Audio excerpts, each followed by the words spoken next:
Olá, sou Paulo Eduardo e nós estamos chegando para mais um estudo aqui no canal Minuto Missionário. Seja bem-vindo. Muito obrigado por estar aí do outro lado, já nos acompanhando. É sempre um motivo de alegria, de gratidão a Deus por cada um de vocês que chegam aqui para juntos nós podermos estudar a Bíblia. Nós estamos fazendo estudos expositivos, versículo por versículo, e eu louvo a Deus pela sua vida, pela sua companhia, agradecendo muito a cada um que passa por aqui, de onde quer que você esteja nos acompanhando. Desde os mais perto até os mais distantes, que a boa mão do Senhor esteja sobre você, sobre sua casa, sobre a sua família. Esse é o meu desejo. Te convido agora a me acompanhar em mais um estudo. Vamos juntos! Nós estamos estudando aqui, esses dias, a defesa de Estevão, né? Estevão que estava preso, Estevão que, como nós falamos anteriormente, foi o proto-mártir do cristianismo, né? Estevão foi um dos primeiros mártires aqui. Estevão que era um diácono, não é? Que servia à mesa, mas ele desenvolveu o seu ministério. Através dele o Senhor estava operando milagres, ele tinha uma ousadia no falar, uma firmeza. E o seu discurso de defesa, ele traz algumas lições extremamente preciosas para as nossas vidas. E nós vamos estar estudando durante alguns dias. Estamos aqui fazendo apenas uma introdução no discurso de Estevão, pautado aqui nos 2 primeiros versículos, quando diz: então lhe perguntou, 7, 1 e 2. Então lhe perguntou o sumo sacerdote: porventura é isto assim? E Estevão respondeu: varões, irmãos e pais, ouvi. E ele vai seguindo o texto. Havia sido apresentado as provas falsas contra Estevão, não é? Aquelas falsas testemunhas que haviam sido levantadas pelo Sinédrio para poder acusar Estevão falsamente. Então ele começa o seu discurso. E o discurso de Estevão, muito firme, pautando, não é, por toda a história, os aspectos mais importantes da história de Israel. Ele vai mostrar para o povo o erro deles, o pecado deles, e contando a história do povo de Israel. O objetivo de Estevão era preparar um argumento muito firme, se defendendo e ao mesmo tempo acusando e mostrando que os seus acusadores é quem estavam de fato blasfemando o templo e desonrando, desagradando a Deus. Os judeus, eles haviam interpretado erroneamente a palavra de Deus, julgando que a presença de Deus ela estava limitada e circunscrita apenas a Israel e ao templo, que foi justamente o que acusavam Estevão, não é? Mas Deus apareceu a Abraão lá na Mesopotâmia, Deus manifestou a José lá no Egito, chamou Moisés no deserto de Midian. Então nós podemos definir, e aqui já no argumento de Estevão, que o trono de Deus está nos céus e não numa casa feita por mãos humanas, que o agir de Deus não está limitado a um espaço geográfico, mas Deus, ele reina absoluto sobre todas as coisas. E Estevão traz isso para aquele povo, para que eles pudessem entender que na própria história deles, Deus havia se manifestado em várias regiões além de Israel e além do templo, não é? Que era essa acusação que eles faziam contra Estevão. A defesa de Estevão, ela pode ser dividida em 5 pontos bem interessantes. Primeiro deles, nós observamos a quem Estevão dirigiu a sua defesa. Nós vamos estudar que Estevão dirige ao Sinédrio, a todo o povo judeu em geral e a todos em todas as épocas posteriores que viveram ou viviam nas mesmas circunstâncias. Estevão traz um compêndio excelente para entendermos a palavra de Deus nesses poucos versículos da sua defesa. Que espírito que Estevão realizou o seu discurso?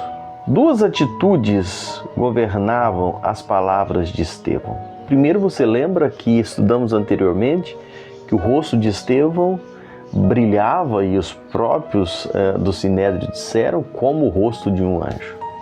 Estevão estava em paz e estava cheio do Espírito. Então, as suas palavras não poderiam ser ditas em outro tom, a não ser de alguém que está dirigido pelo Espírito, alguém que está falando aquilo em amor, apesar de uma circunstância aparentemente humanamente falando, totalmente desfavorável.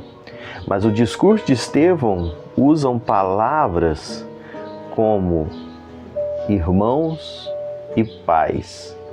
Palavras que demonstram afeição. Nós lemos aqui no versículo 2, quando ele disse, ouvi-me, não é? Varões, irmãos, pais. Esse era o tom do discurso de Estevão. Longe de estar aqui com um discurso odioso, raivoso. As declarações de Estevão foi composta da sua defesa, traz algo muito precioso. Estevão faz um relato histórico e depois do relato histórico ele faz uma aplicação. Estevão traz ao lume o tempo dos patriarcas, de Moisés, dos profetas, ou seja, lá da construção do templo. Aqui no capítulo 7, desde o versículo 2 até o versículo 53, Estevão traça todo esse perfil da história. Da mesma forma que José foi vendido pelos seus irmãos por inveja e Deus o livrou e levantou José como preservador, Cristo foi rejeitado, entregue à morte pelos judeus e Deus o ressuscitou, o exaltou e o colocou como Salvador.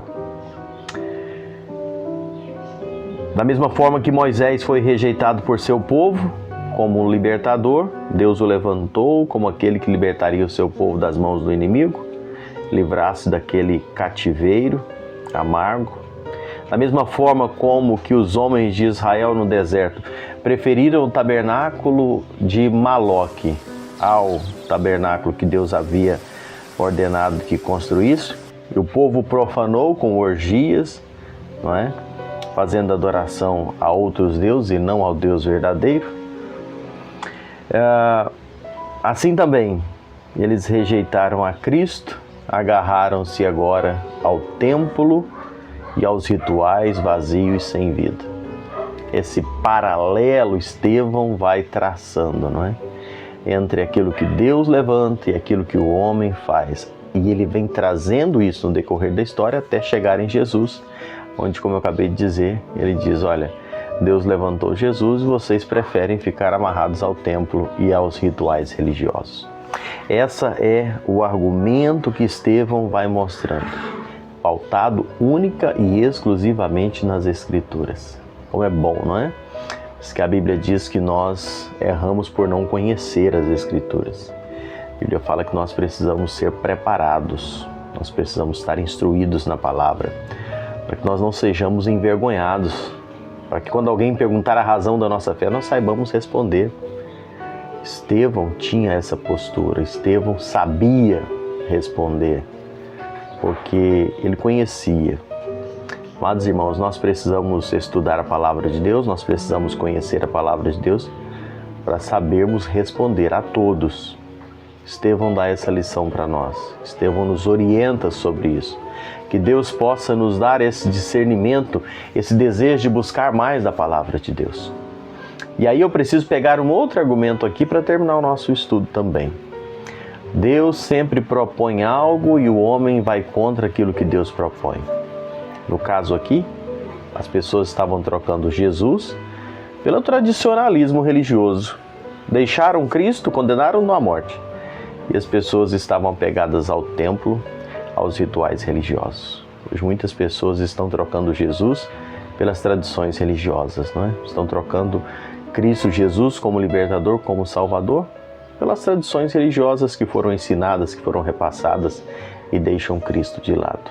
Que nós possamos estar atentos às Escrituras e estarmos abertos para ouvir a palavra, entendermos a palavra e vivermos a palavra, e isso para a glória de Deus. Deus possa abençoar a sua vida e nós possamos tirar lições para nós da palavra de Deus, das Escrituras, e isso tudo para vivermos uma vida no centro da vontade de Deus, que é sempre o melhor lugar.